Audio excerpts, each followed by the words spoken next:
Hello everyone, glad to be back. Today is 23rd of December, Saturday, so I hope you have a wonderful day and a great weekend. Now it's 11 o'clock in the morning, Moscow time. I'm Levan Gudadze and this is my first update for the day, in which I will share all the main news that are making headlines in Russian media outlets and Russian language pages on different internet platforms for this moment.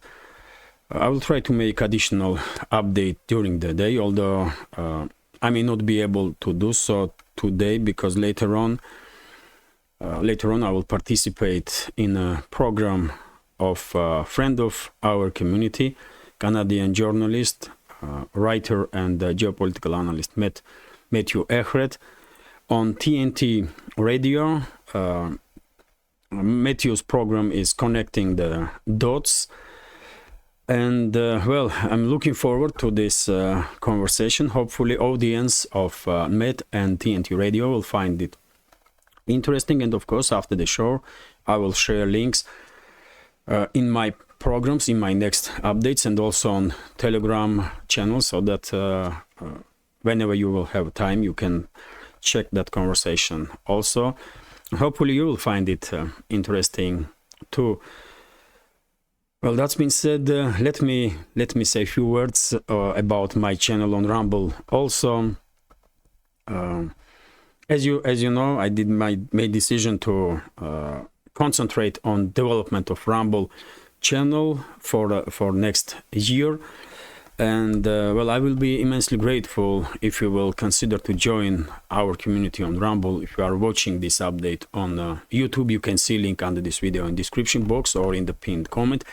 It does make a difference because my channel on YouTube was never monetized and will never be monetized, while on Rumble my channel is monetized. And if our community will grow and if numbers of views on my updates on Rumble increase sometime in the future, maybe towards summer or end of next year, Rumble may become a significant source of income for our project, which will allow me to further develop it and maybe even hire journalists, be able to pay for work of journalists and technical stuff. And in that case, of course, we will be able to create additional huge volume of content. So it will be, it will be a great chance to me to further develop this project. So I'm really looking forward to develop Rumble channel as much as possible.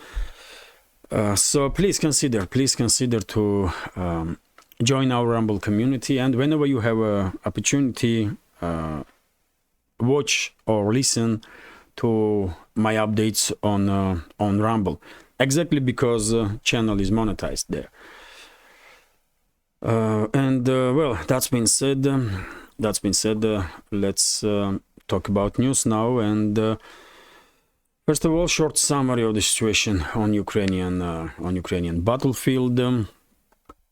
According to reports from Russian media and Russian language military channels, there were no crucial changes on any of the sectors of the front line. Although let's go sector by sector. First of all, Kherson direction. Well, many members of our community did ask me a question yesterday if information about Russian bombers have been shut down in Kherson direction is correct. And well, because not everyone in our community is subscribed to my Telegram page, they just did not knew that I already did share information about it on my Telegram, confirming information about ambush on Russian bombers in Kherson direction. Unfortunately, yesterday Kyiv regime somehow did manage to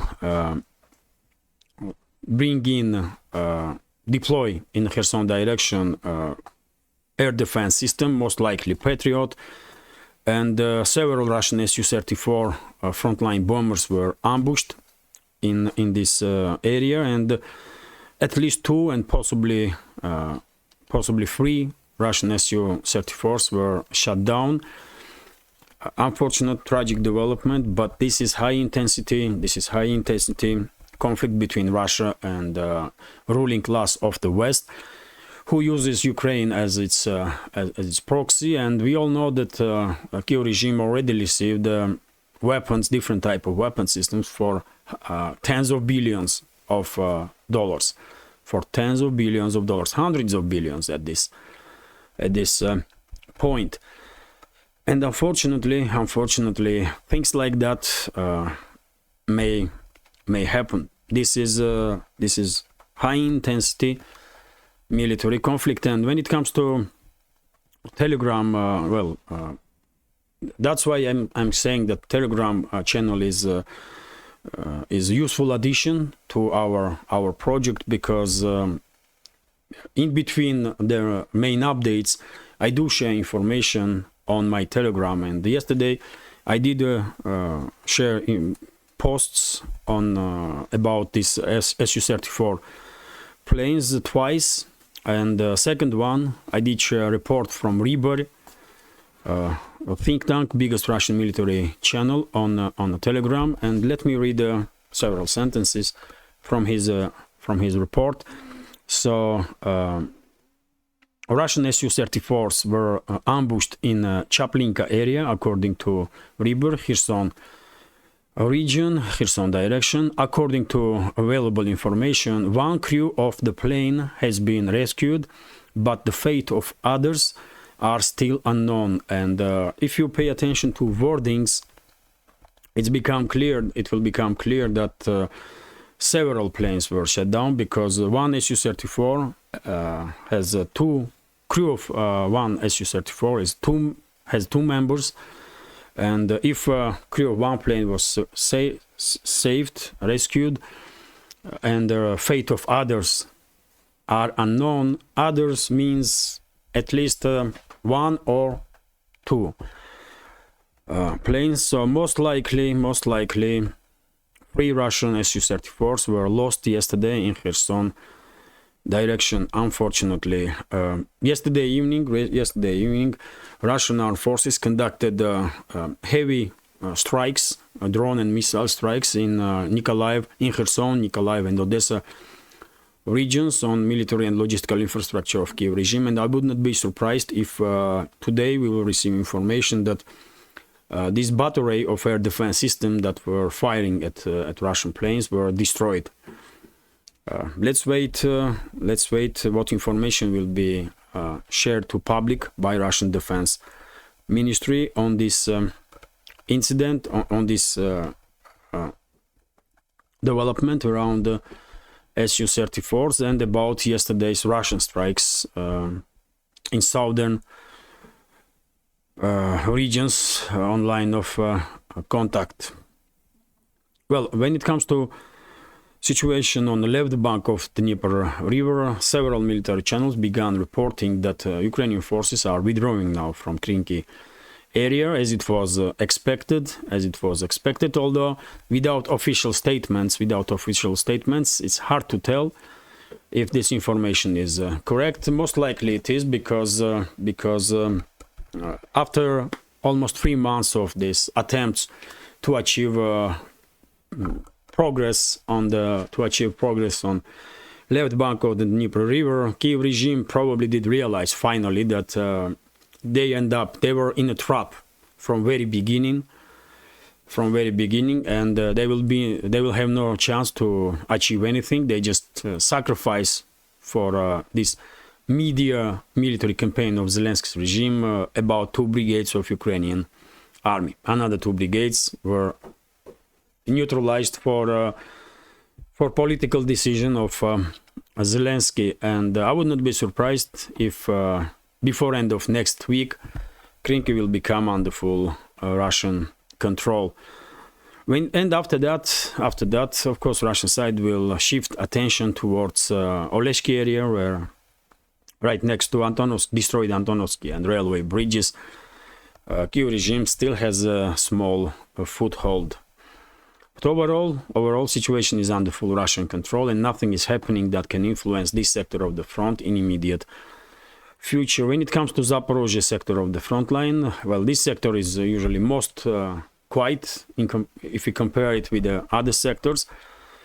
If you compare it with the other sectors, and main hotspots are, of course, Rabotina area, where Russian side is conducting offensive operations and basically increasing pressure on Ukrainian units on daily basis, and also Russian forces are quite active in Verbova direction, and Russian artillery and frontline aviation are conducting strikes, increasing their strikes in Malaya Takmachka and Novodanilovka areas, which may be indicator that Russian side is preparing ground for possible encirclement of Ukrainian group of forces in Orekhovo-Bridgehead area. Although let's see how will things develop in next several days. Situation is under full Russian control. Initiative is in Russian hands, and at this point nothing is happening that can give even slight chance to Ukrainian side to achieve anything, any success, even slight success on this sector of the front line. It's only Russian forces that are able to conduct successful offensive operations. When it comes to South Donetsk sector of the front line, main hotspot for last week at least is Novomikhailivka settlement. As I reported yesterday about this village, different reports are coming in. According to some, half of the settlement, almost half of the settlement already under Russian control. According to other reports, Russian forces partially encircled the settlement, eastern part of it at least, but did not enter village itself yet. And artillery is working to, prepare ground for assault, Russian assault on this village. But hard to tell what's really going on. All we know at this point that Novomikhailivka is a major hotspot in South Donetsk sector of the front line. And possibly next week, this Russian forces will at least try to establish control over this village entirely. And also reports are coming in that Russian forces activated their actions in Vremevsky salient area. Although at this point we are not talking about some large-scale offensive operations, just local-scale skirmishes and increase pressure on Ukrainian units in Staromayorskaya and Urozhaina areas. Most likely in upcoming days, Ukrainian units will be forced to retreat from these two settlements, maybe even from Makarovka. But yet again, let's wait and see. Donetsk direction, of course, main hotspots are Avdeevka and flanks of Bakhmut. When it comes to Bakhmut, Russian forces are improving their positions on southern flank between Kurdyumovka and Klishevka, and on the northern flank in Bogdanovka areas. Also Russian forces closing in to Ivanovskaya, Krasnaya, this settlement here. But at this point, we still are not talking about any large-scale offensive operation. Russian side is increasing pressure little by little and basically forcing Ukrainian units to retreat towards the water channel that goes right up front of Chisov Yar city itself. And when it comes to Avdeevka, of course, initiative is in Russian hands. Russian forces are conducting offensive operations in residential areas of Avdeevka in the southern side. Also, forward units are conducting reckoning force operations in northern industrial zone area where chemical plant is located. But what is most interesting when it comes to Avdeevka is that yesterday Ukrainian channels and Ukrainian militaries, even including former commander of Ukrainian neo-Nazi battalion Aidar, did began sharing information about possible retreat of Ukrainian forces from Avdeevka. Before end of this year, which is kind of surprising because Ukrainian media is under strict control, and this type of information cannot be published or shared with public without authorization from administration of Zelensky. And because this type of information have been spread by Ukrainian media, I guess Kyiv regime began preparation of a ground or public in Ukraine for inevitable retreat from Avdeevka. And well, I cannot say Russian forces will establish control over the Avdeevka before end of this year or in first half of January, for example, or in February. It's hard to tell. But if you remember, I was expecting that before end of this year, Russian side will manage to establish control over this city. And well, when I hear yesterday this, when I see yesterday reports about possible retreat of Ukrainian units from Avdeevka, I was in one hand I was kind of surprised, but in other hand I was not much so. Because, well, I was expecting that Avdeevka, Russian side will increase pressure on Ukrainian garrison in Avdeevka significantly, and then a final assault will begun, and probably big units of Avdeevka garrison will surrender. That was my prediction on the scale of battalions, by the way, and who knows, maybe exactly that will happen. Maybe exactly that will happen. Otherwise, why Kyiv regime will authorize retreat or publication of the news in Ukrainian media about possible retreat of Ukrainian garrison from Avdeevka. But anyway, let's see how will things develop in upcoming days. In any case, there is no rush for Russian side because this special military operation now and for basically since the April of 2022 shifted its strategy on attrition and main goal now for special military operation is to demilitarize.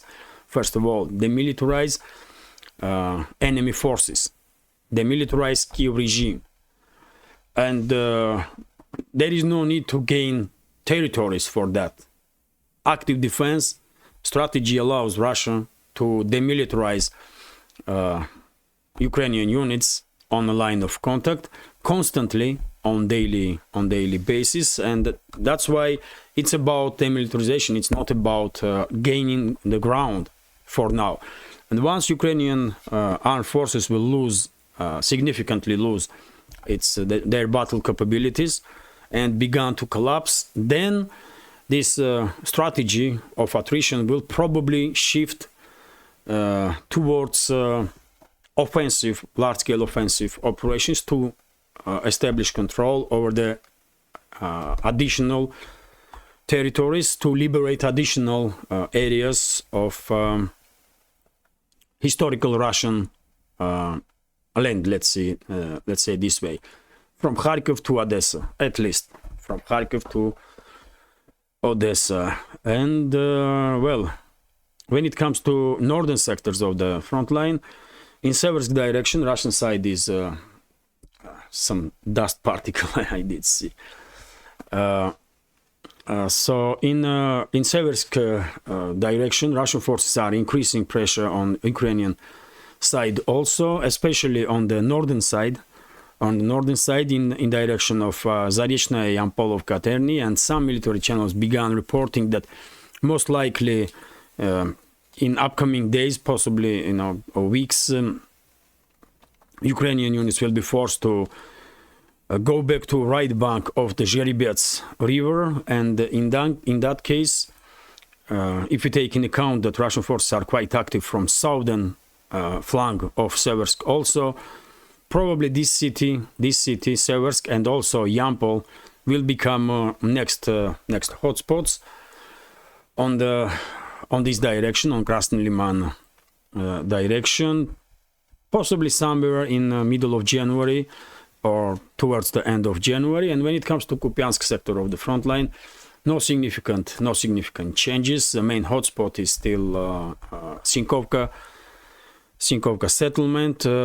Clashes for this village is daily occurrence, and for control for this forestry right next to it. Overall, nothing is happening in this sector that will influence overall situation in immediate future.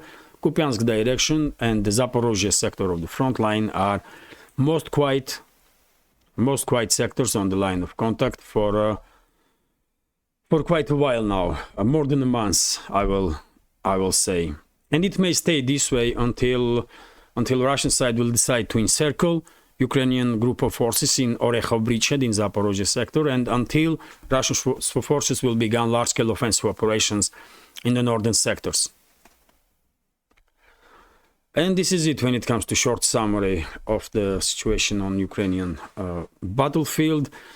I remind you, dear friends, that military summaries, military channels, including military summary channel, provide significantly more volume of information about these local scale skirmishes and changes on line of contact. And if you are interested in that detailed information, of course, I recommend military channels. You can see links to several military channels under this video in description box. And before I continue, let me thank all of you. Let me thank all of you for your time, for your attention, for comments you write in comment sections, for likes. Of course, it does make a difference, definitely. And of course, a special thank to members of our community who supports my work with donations through PayPal, Buy Me Coffee, or by subscribing to my Patreon page. And when it comes to Patreon, dear friends, yesterday I did upload on Patreon video about our trip, about my trip with family into the Russian analog of the Disneyland that we took on 20th of December on birthday of my younger daughter. And we made some video footage in this Russian analog of Disney. Its name is Dream Island. And I did share this video on my Patreon yesterday, and I will share towards end of this update shorter version of that video here also on main channels, so that you can have a you may just find it interesting. That's all it is.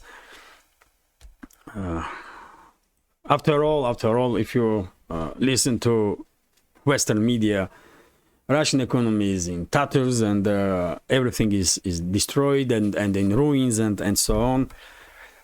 But in reality, things are really different, and this 3-4 minute video may confirm this, at least indirectly. And that's what I do, dear friends, for Patreon community. My updates for Patreon are friendly chat, always friendly chat, informal conversation, sometimes with a short news summary, sometimes without it.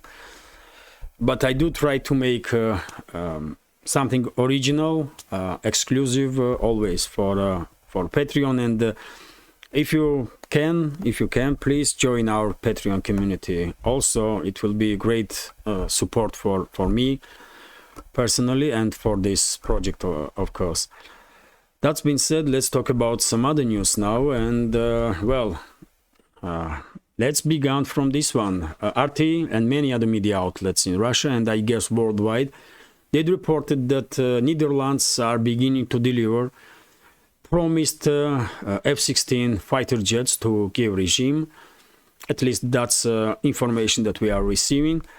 So Netherlands is about to start preparing the first delivery of US-made F-16 fighter jets to Ukraine Prime Minister Mark Rutte said on Friday following a phone call with the Ukrainian President Vladimir Zelensky.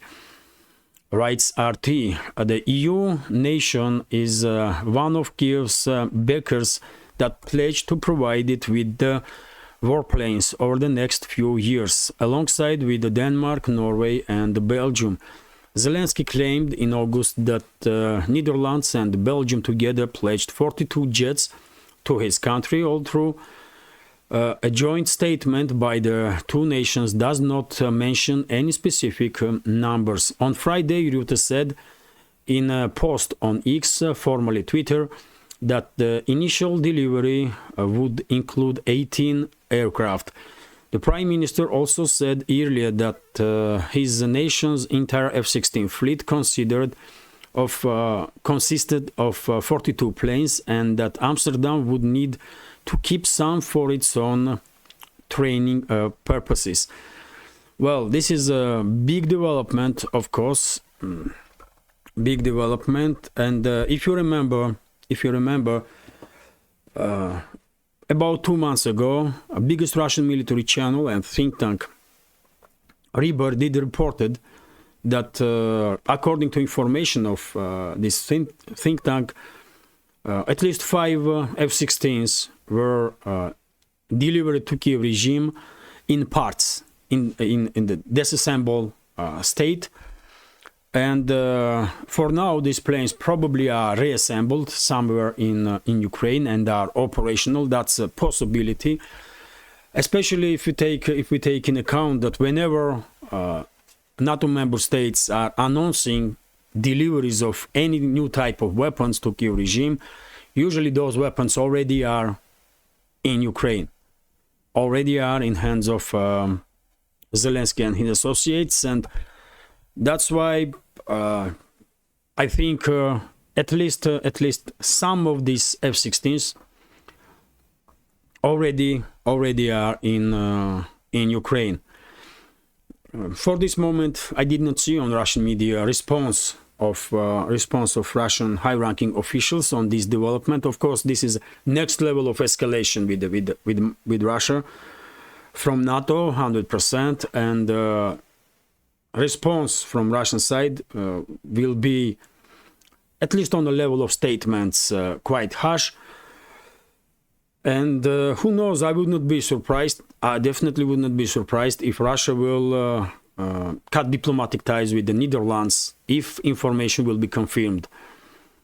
Once information will be confirmed that Netherlands F-16s have been deployed to deliver to Kyiv regime. What else can Moscow really do? Moscow cannot strike on Netherlands military bases, isn't it?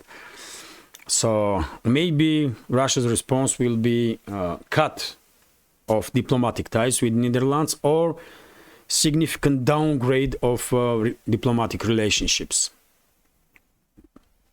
Let's see. But this step from Netherlands definitely is a next level of escalation with Russia.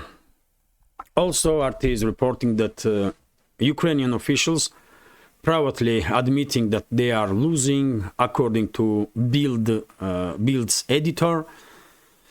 Quite interesting. Let's read several sentences here. While the Ukrainian government paints a rosy picture of the conflict at the press conferences, senior officials admit in private that the situation is grim. Paul Ronsheimer, the deputy editor in chief of the German outlet Bild, said on Friday. Ronsheimer had just spent 3 days in Ukraine, meeting with the defense minister Rustem Umerov and other senior government and military officials, he wrote on X, formerly Twitter. Their statements match less and less the picture that is officially painted in the press conferences and interviews, most recently by Zelensky. He wrote, those who spoke to him in private identified very clearly several major problems for Kyiv, and this time see little chance for Ukrainian offensive efforts, Ron Sheimer wrote, tempering his criticism with the claim that Russia has lost tens of thousands of soldiers and many tanks. The German journalist noted that everyone he spoke with said that the time is on Moscow's side and that stories from the front line almost unbearable. Ukrainian officials should say these things in public because nothing else will help, Ronsheimer said, while arguing that Europe and especially Germany will have to do more in 2024, not less. Well, this so-called editor-in-chief or so-called journalist is definitely war hawk and openly demanding that Germany, for example, and I guess other EU member states should do more to further destroy relationships with Russia and further sacrifice Ukraine's citizens for a geopolitical agenda of the Western ruling class. But information that in private Ukrainian high-ranking officials are admitting that situation for Kyiv regime is dire on the front line is quite interesting, because although we all know about it, Western public probably still has very different understanding of what's going on because of the immense propaganda of the Western ruling class that Kyiv regime gonna defeat Russia on the battlefield, and this will happen and that will happen, and because of it, it's quite interesting. It's quite interesting that now openly information have been spread in the Western world about basically catastrophic situation of Kyiv regime on the front line. And it's also good to know that at least some high-ranking officials in Ukraine do understand that the situation is grim for them and Ukrainian armed forces on the front line. You know, not all of them are probably as delusional as Zelensky is, I guess. But anyway, let's continue. Washington Post is also reporting on Ukraine and writing in an article, according to Kommersant newspaper, that Ukrainian armed forces are basically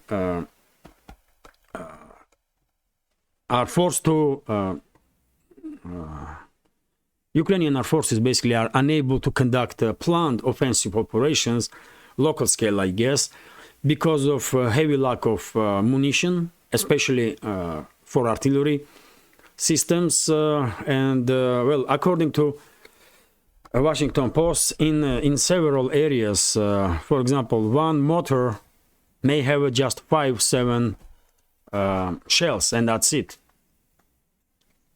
And artillery systems, I guess, are not in better shape. They may have like 10-20 shells to fire, well, situation for Ukrainian armed forces will only deteriorate. For our community, this is not surprising, but I guess yet again, because Washington Post is writing about it, many citizens of Western states probably still be surprised to hear that it's Ukrainian forces that are struggling, not Russian. Also, RT is reporting that, well, according to Zelensky's aide, foreign nations should sanction Ukrainian draft dodgers. So Kyiv regime is increasing pressure on first of all European states to somehow force them to deport Ukrainian refugees, and not just that, but Zelensky's aide Mikhail Podolyak also threatening Ukrainian refugees, especially military age refugees in the Western world, that sanctions will be taken against them, and Kyiv regime has means to force them to go back to Ukraine. So basically they are openly terrorizing. They are admitting that they're gonna terrorize their own citizens, so much so that they will go back to Ukraine. I mean, if this is not the terrorist regime, then I mean, you tell me what this is. They're openly admitting that they're gonna terrorize their own citizens and force them to go back to Ukraine, then to die for Zelensky, his associates, and their Western masters. That's all it is. And let's read several sentences here.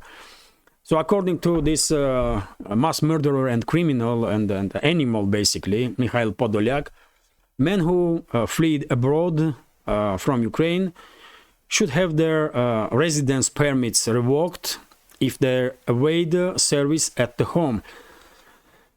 He said Ukrainian men of fighting age who fled the country in the conflict with Russia should be forced to return. So how are they going to force them? They're going to terrorize them. They're going to use state institutions to terrorize them, terrorize their relatives. Who knows what these sick animals going to do to those people? To force them to go back to Ukraine and then sacrifice their lives for this dirty animal, Podolyak, for Zelensky, another dirty animal, and their Western masters. Also mass murderers, psychopaths, and dirty animals, whoever they are. But let's continue. Mikhail Podolyak, a senior aide to President Vladimir Zelensky, has said about forcing Ukrainians to go back to Ukraine. And well, according to him, set of restrictions that would limit their access to aid and services in their places of stay is required to achieve this goal, he told Ukraine's Channel 24 in an interview published on Friday. Podolyak's words support comments made by Defense Minister Rustem Umerov, who told Germany's Bild tabloid earlier in December that all Ukrainian men of military age living abroad were to be summoned to recruitment centers. The minister also warned that those who fail to comply could face sanctions. So there you go. These criminals, man, openly stating that they will terrorize and force Ukrainian refugees, military age Ukrainian refugees in the Western states, in Europe first of all, to go back to Ukraine and die for interests of regime and for geopolitical agenda of the Western ruling class. They are not ashamed of nothing, those animals, and they are openly saying this. And unfortunately, Western media will be quiet about it or pretend that this is okay. This is all okay, you know. That's how it's supposed to be in the first place. And at some point, I'm afraid, one by one, Western governments will begin creating so many barriers to Ukrainian refugees that they will, first of all, be forced to move from one country to another, looking for a safer place, and then eventually some of them may be even forced to go back to Ukraine and die for Zelensky. Really, that's one side of story. And another side, Kyiv regime will use Ukraine state institutions to terrorize these refugees as much as they can to force them to go back to Ukraine. And what they gonna do? How they gonna force them? First of all, they're gonna influence on their relatives. If any one of them have any relatives in Ukraine, those relatives will be in harm's way. That's how they're gonna act, because that's what they do. That's what they do constantly. They spread fear. They terrorize people, and that's how they are managing to keep power. So that's what they are, man. These are dirty animals. Let's continue. RT is reporting that EU state tells Ukrainians they will have to go home. Unsurprisingly. So Ukrainian nationals who sought refuge in Denmark from the conflict with Russia won't be welcome to stay once peace is restored. Immigration Minister Kare Dibwad said on Friday there are over 30,000 Ukrainians who have applied for refugee status in Denmark under a special law, which is set to expire in March 2025. A poll conducted by the University of Copenhagen in September on a sample of 7,000 shows that around half would like to stay in the country even after the hostilities in Ukraine, and, well, at least half, I will say, at least half of Ukrainian refugees will probably never go back to Ukraine if they will have opportunity to stay in countries that they are now, in Europe or North America or wherever they are. But this information at least partially confirms what I just said, that at some point, just mark my words, at some point, European regimes in Denmark, in Germany, in France, Ireland, in Italy, just remember, they will come up with legislation or some rules, new rules will be implemented, which will one way or another but force Ukrainian refugees to flee their country, at least to flee country. And maybe I would not be surprised at all if even mass deportations will take place. And I know today these representatives of criminal regimes in Europe are saying that, you know what, they cannot deport Ukrainian refugees because its hostilities are taking place and so on, and it will be it will break basic human rights if we will deport these people. But just give it a month or two free and see how differently very same criminals from these criminal regimes in Europe will begin talk about very same topic. In Germany, in Denmark, in Belgium, Netherlands, you name it.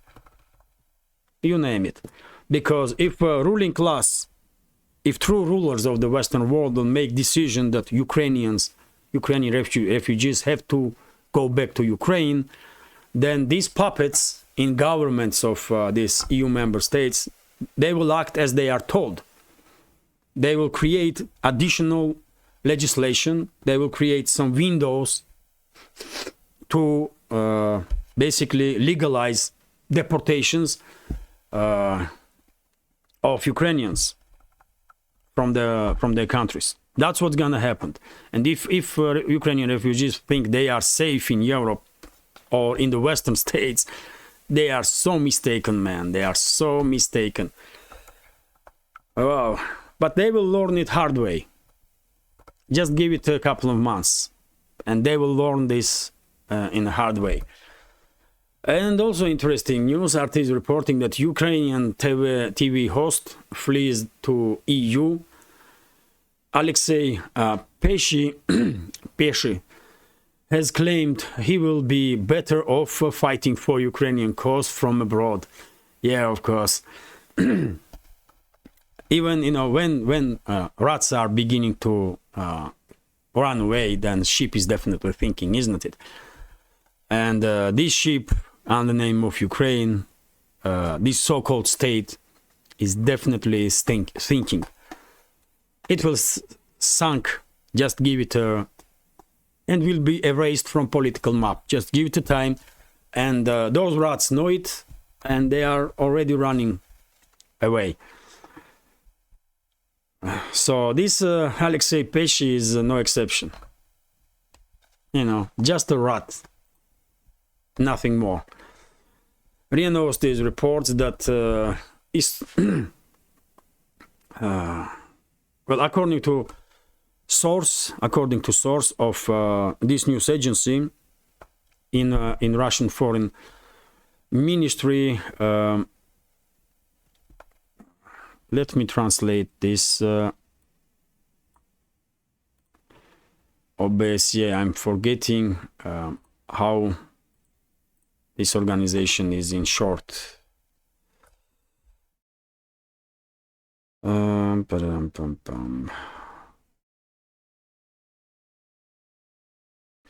Так. Sorry, dear friends.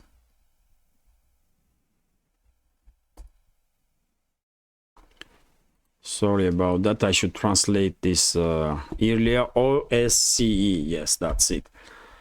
OSCE, Organization of Security and Cooperation in Europe. I guess that's a translation for it. Let's see. Where is the English version, man? Organization for Security and Cooperation in Europe. Yes, that's it. So, according to RIA Novosti's source in Russian Foreign Ministry, this OSCE organization basically I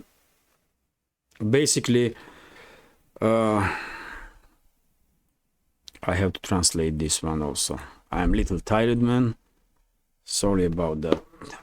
So, inaction of the OSCE exposed the farce of the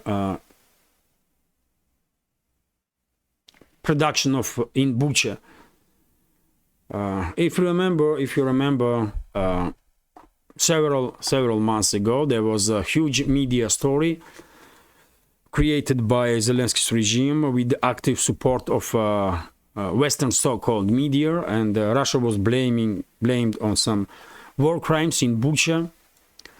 And the Russian side said initially, from very beginning, that this was some stage action, fake news basically. And well, according to Russian official in Foreign Ministry, these Russian initial statements are at least partially confirmed now with OSCE itself, because this organization take no action to investigate this Bucha story, to find out exact names. Kyiv regime did claim that dozens of civilians were executed, and all what Russian side is asking, first of all, Russian side was saying it's false news, it's a fake news. And then Russian side was demanding, okay, you are saying that there was some executions, give us names of those people.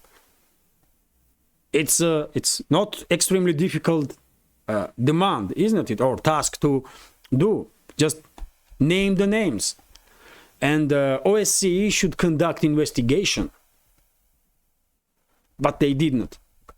They just forgot about this story. They did demonize Russia for many weeks with this Bucha story, this fake news, and then they forget about it. And of course, Russian side is absolutely correct by saying that this OSCE organization exposed not just this fake news story, but itself also, because it's a fake organization, man. What OSCE? Why Russian side even talking to this crap elements in this so-called organization on security and cooperation in Europe, man? When it's a tool of Western ruling class, nothing else. It's just another so-called international organization, which is a tool or weapon in hands of Western ruling class, nothing more. So let's read a few sentences. By their silence and inaction, the OSCE Secretariat and their other international organizations literally exposed the terrible farce of the production in the Ukrainian Bucha. Source in the Russian Foreign Ministry told RIA Novosti. In early December, Foreign Minister Sergei Lavrov, at the press conference following the OSCE Ministerial Council, drew attention to the fact that the list of supposed dead residents of Bucha had not yet been published, and called on journalists to investigate those events. Well, Western journalists not going to investigate nothing, isn't it? Because there is no journalists, real journalists in the MSM, Western mainstream media. And when it comes to independent, small independent media groups, Kyiv regime will never allow them to even enter Ukraine. What are you talking about? They will never even be allowed to enter Ukraine to conduct any investigation, isn't it? So now that's how these criminals and mass murderers are operating, man. Western ruling class and their puppets. They are creating entire fake stories, man, to demonize whichever side they want, and they are just forgetting about it. You know, once they achieve what they wanted, they did demonize country or society or certain people, personalities, then they are just forgetting about it like it never happened. But Russian side did not forget. Russian side did not forget, and at some point, all that was responsible for that staged media operation will be bring to justice. I'm quite sure about it, man. Russia has a very good memory. Russia has a very good memory, and never forgets nothing. It may take a year, it may take 10 years, but justice will be served. Justice will be served, and all that are guilty will be punished, one way or another. Mark my words. RIA Novosti is reporting that in Finland, a surprise statement was made. Politico is reporting that defense minister, during the interview with political defense minister of Finland, Antti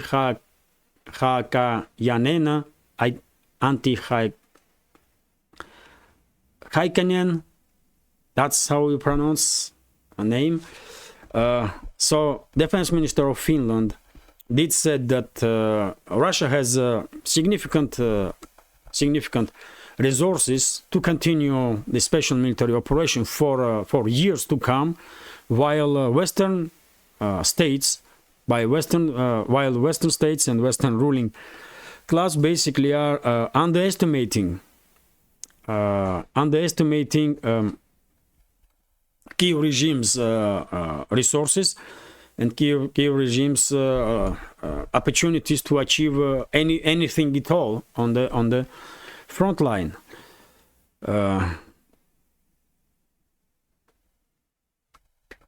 According to this individual, Antti Haikanen, West is entered a new stage of a Cold War with Russia. And of course, then because it's a new Cold War and because not everything worked out perfectly well for Western ruling class, then some additional funds have to be allocated for defense spendings and so on and so on. So if before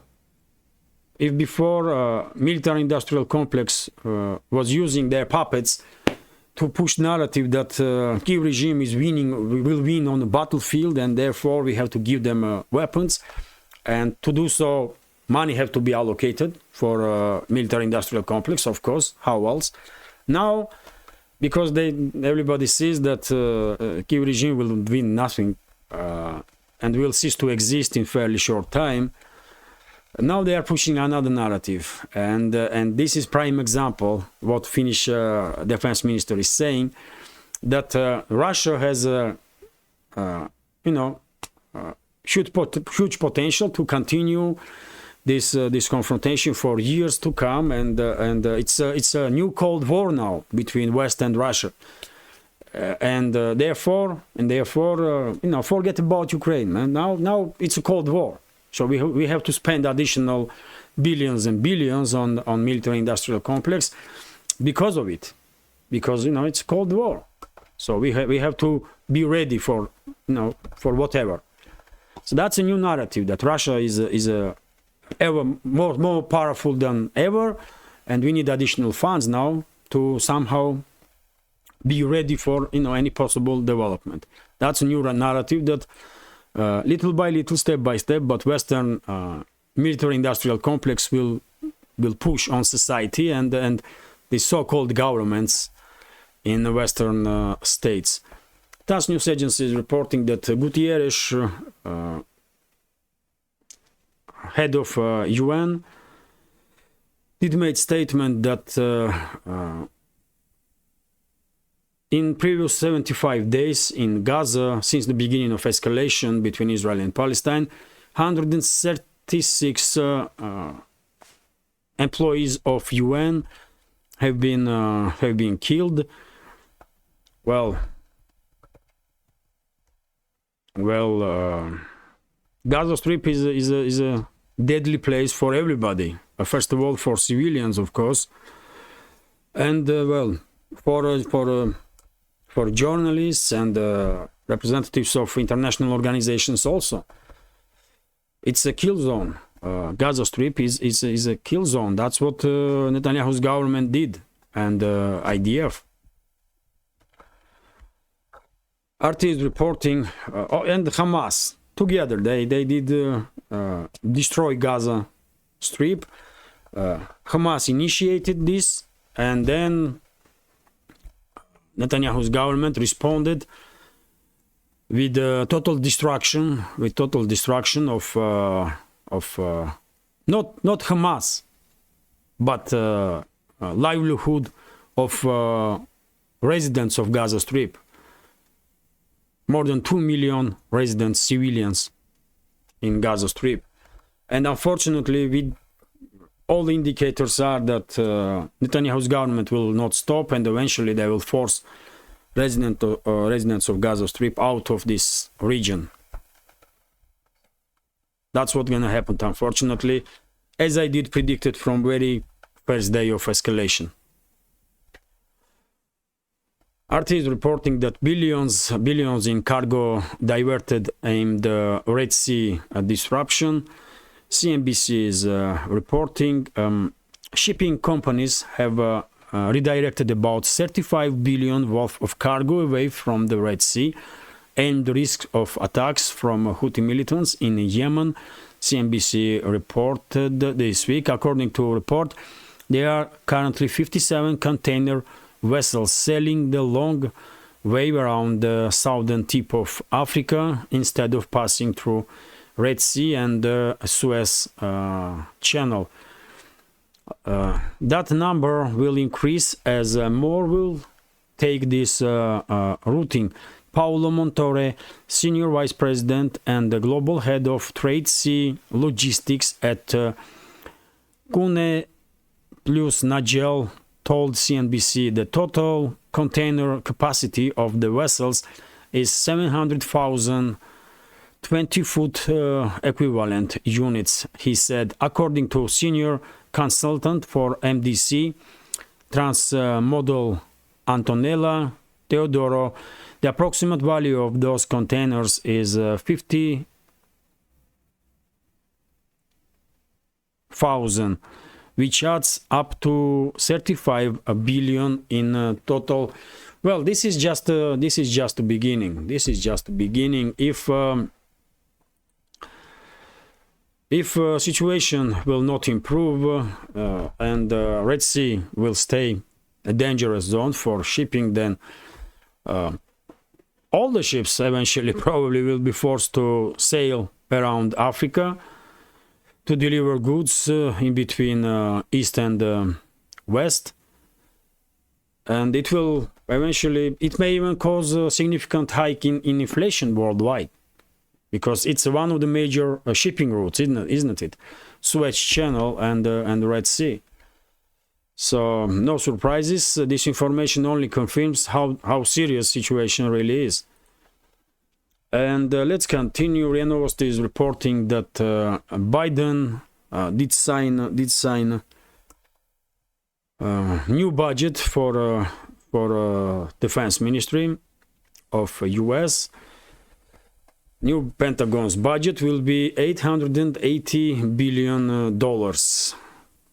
In this amount, 800 million is allocated for Kyiv regime. So Kyiv regime will receive 800 million, and overall budget for Pentagon will be 880 billion. Plenty of money, man. Plenty of money. This is definitely some money laundering scheme, man. This Pentagon and US bases all around the world, 8 or 7 or 800 or maybe even 900. At this point, probably even Pentagon don't really know how many bases they have worldwide. But it's a good business, I guess. It's a good business because 880 billion is more than next 15 countries defense spendings combined. Next 10-15 countries defense spendings combined, man. So it's definitely money laundering scheme that has nothing to do with the protection of US citizens. 100%, man, because no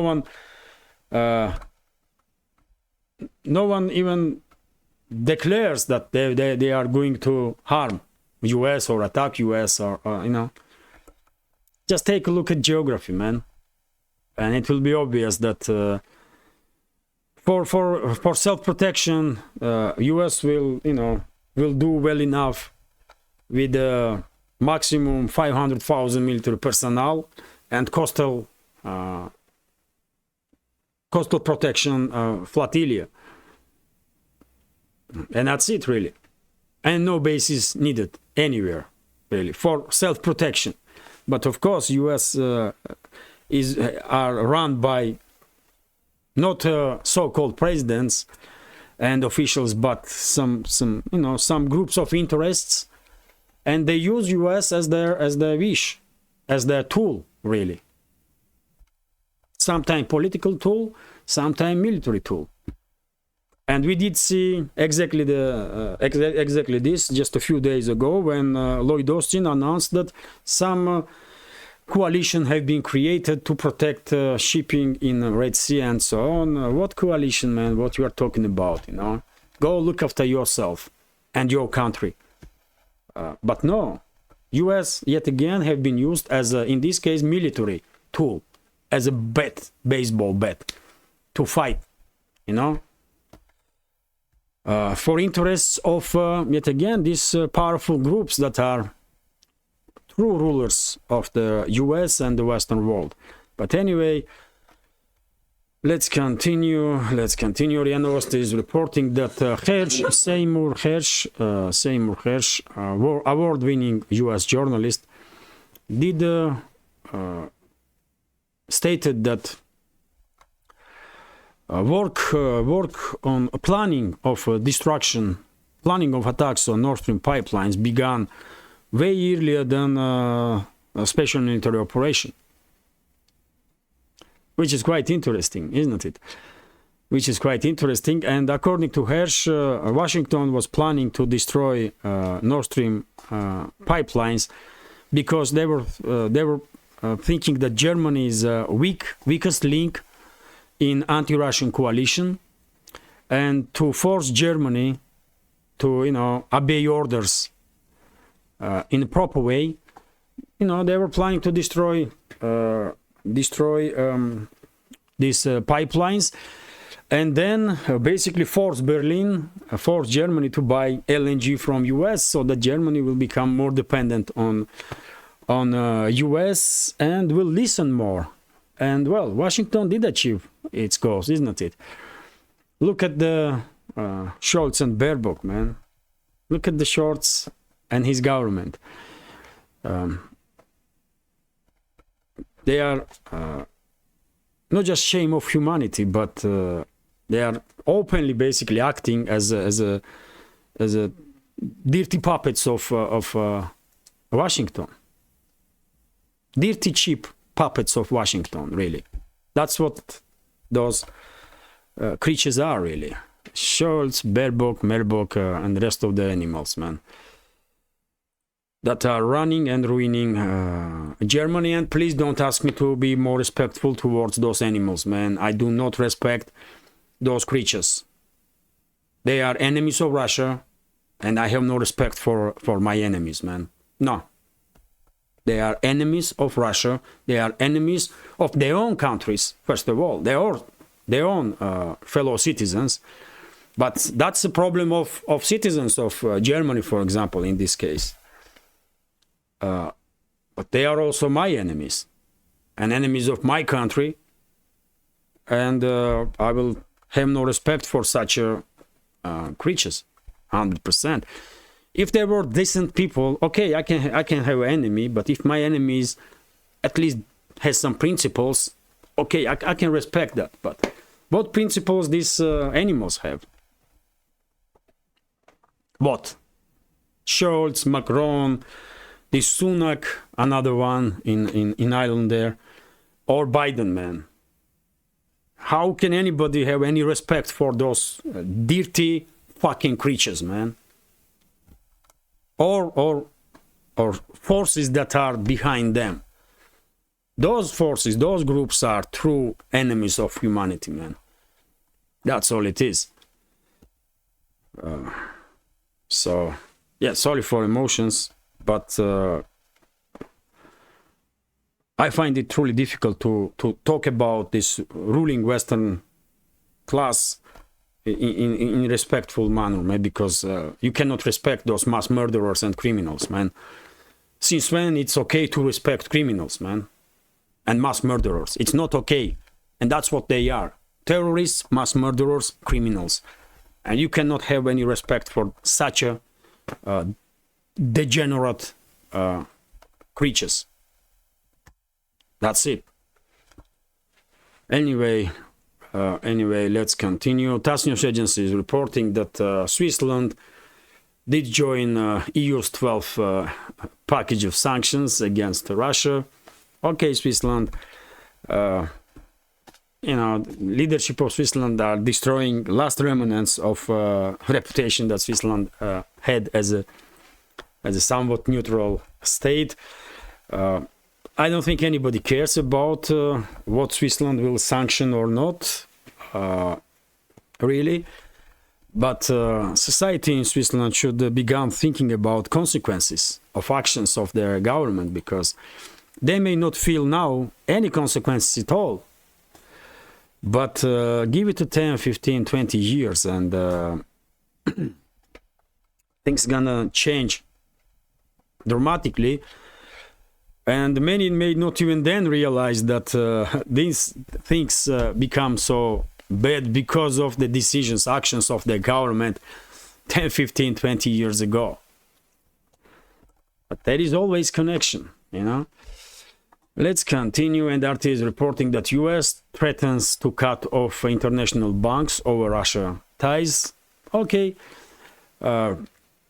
Another step from Washington to further speed up the dollarization process and to speed up process of developing of alternative financial system by BRICS member states, first of all, which has to be done at this point.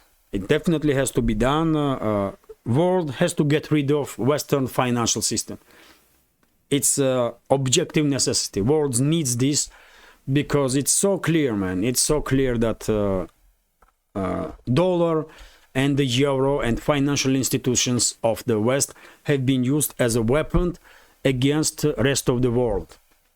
Against rest of the world, and world needs to defend itself. And best chance world has is a BRICS, and I hope BRICS nations will come up in next year or two with alternative financial institutions, with the alternative financial system.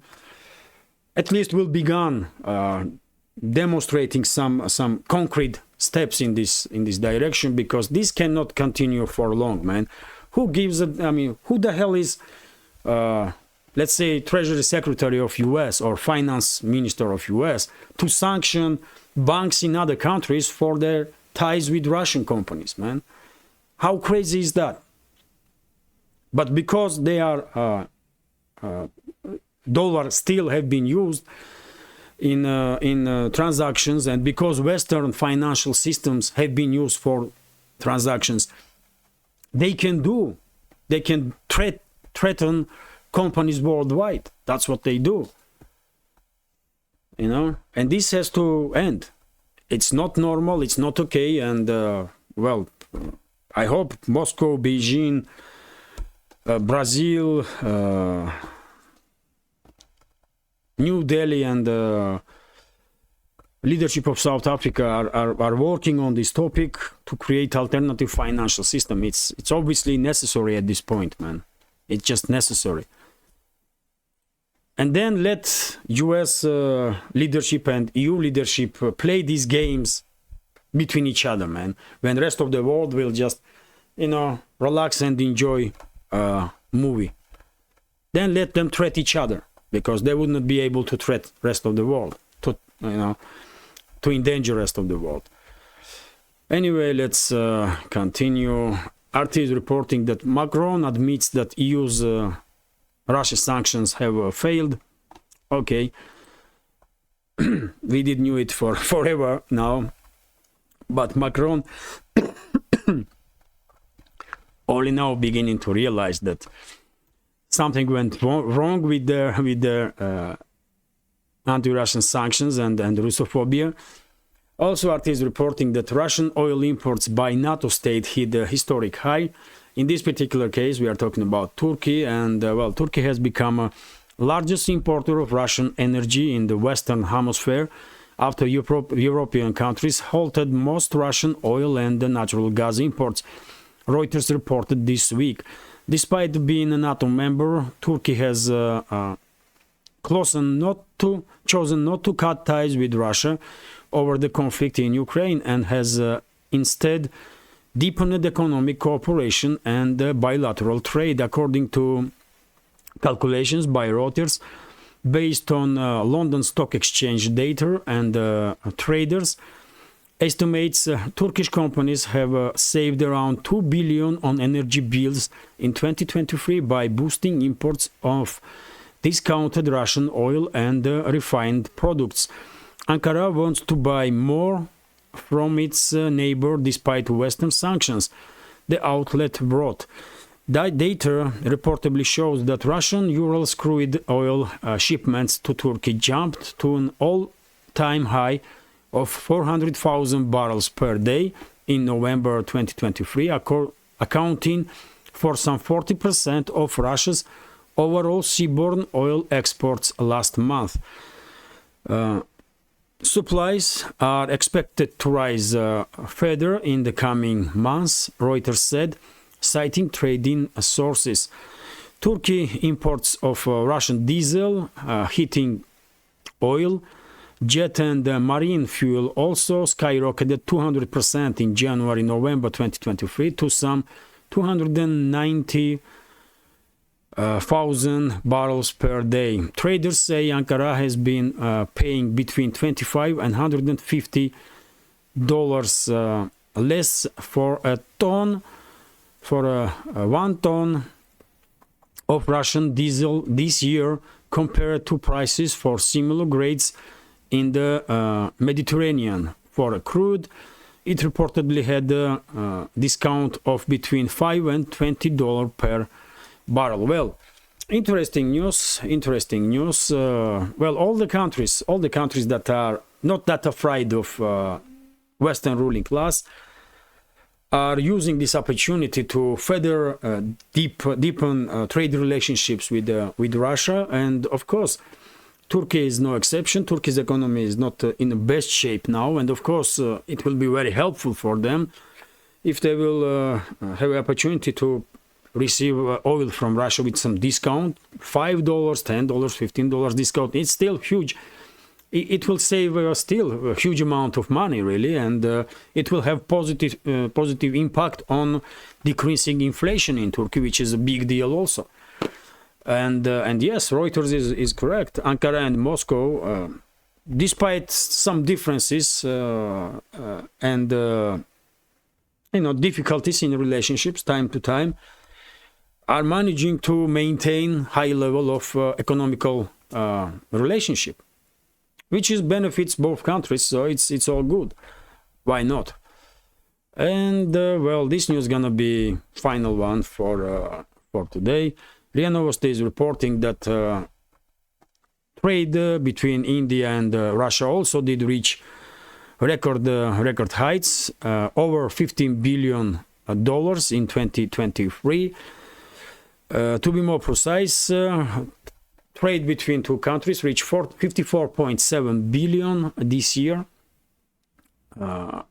twice increase in comparison if you compare it to data with the previous year. From January to October, India imported Russian goods for up to 55.4 billion, and in same time frame Russia imported goods from India for 3.3 billion. 3.3 billion. So Russia has a huge surplus when it comes to trade with India, mostly because Russia exports Russian exports mainly probably are oil, gas, some natural resources, diamond most likely, but some other goods also, weapons, and well, overall good news, man. Good news. In upcoming years, I guess two countries will reach 100 billion, maybe even more. And same time, this year a record was broken also in trade between Russia and China, and number is over 200 billion, close to 250 billion if I'm not mistaken, trade for this year. And yet again, this number with trade with China will also only increase from now on. As relationships between Russia and West, the collective West, deteriorates, simultaneously, of course, relationships between Russia and the rest of the world only improving. And, it has its impact on economical relationships also, of course, and numbers are confirming this. That's it for now. Quite a long update. But hopefully you will find it interesting. Sorry, dear friends, that at some point I was emotional. I'm critical to myself whenever I'm becoming emotional, and I don't like when I use this terminology like those animals and creatures and so on. I just don't like it, but that's the honest reaction, man. When I reading news about actions of the so-called elites of the West, man, these Scholzes and Macrons and Bidens and the rest of them, man, it's difficult to stay calm because look what they are doing, man. How you gonna react on it with no emotions? I don't know. But hopefully, let's hope, man, citizens in the Western states will wake up, majority of citizens will wake up and get rid of those crappy individuals, man, really crappy individuals, man, from elites. Otherwise, they're gonna destroy Western world first. They already are destroying Western world. What we are talking about, man, look at the economical data from Western states. Almost all of them are on the verge of recession or already in recession. Exactly because of these actions of their so-called governments and elites. But anyway, sorry that I was emotional. It's no good still. I mean, it's not nice. I have to be more polite in my my reporting, but after all, it's a Saturday, so let's call this update informal talk and the news update. So you know, hopefully you will find this video interesting, and if so, please click that like button, leave some commentary about any topic you like, and please share video with your friends. It may help reach wider audience on both platforms, on YouTube and Rumble. And if you think this channel, this project with several channels, including this one, is interesting, informative, useful, has some potential, and time to time are even entertaining, then please consider to support my work with small donations through PayPal, buy me coffee, or by subscribing to my Patreon page. You can see links under this video in the description box or in the pinned comment. This is it for now. Have a great day. Oh, dear friends, I almost forget that I have to show you this video, man, that I promise, of Russian analog of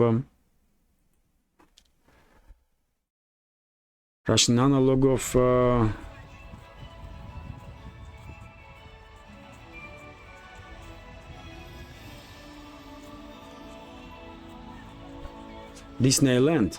This is Russian analog. This is frontal side. It may not look huge, but it is huge, man.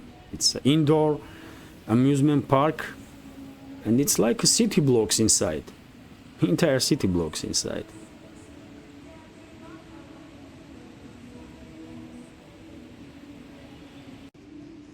And we went to this amusement park, Dream Island, on a weekday, and therefore there was not too many people, and we were able to, kids were able to ride on roller coasters and other carousels, while on weekends sometimes people are waiting for hours in the queue. There's so many people in this park.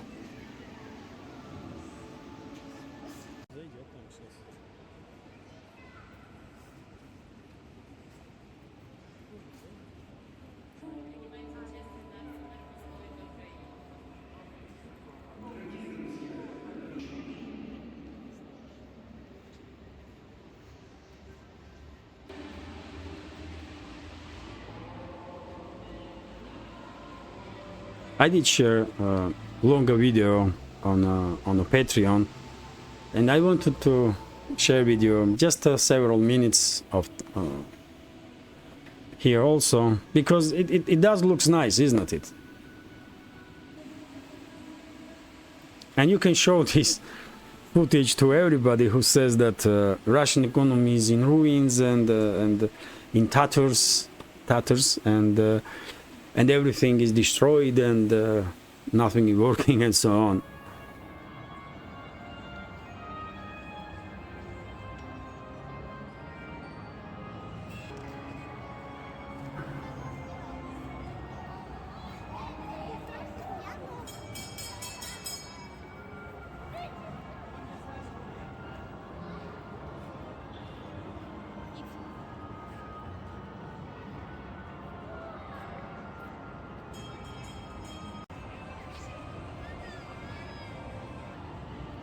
Okay, I guess I will end it now. And well, this is it now for sure. I will end this video, and well, I wish you a nice day and a great weekend. Take care and see you soon.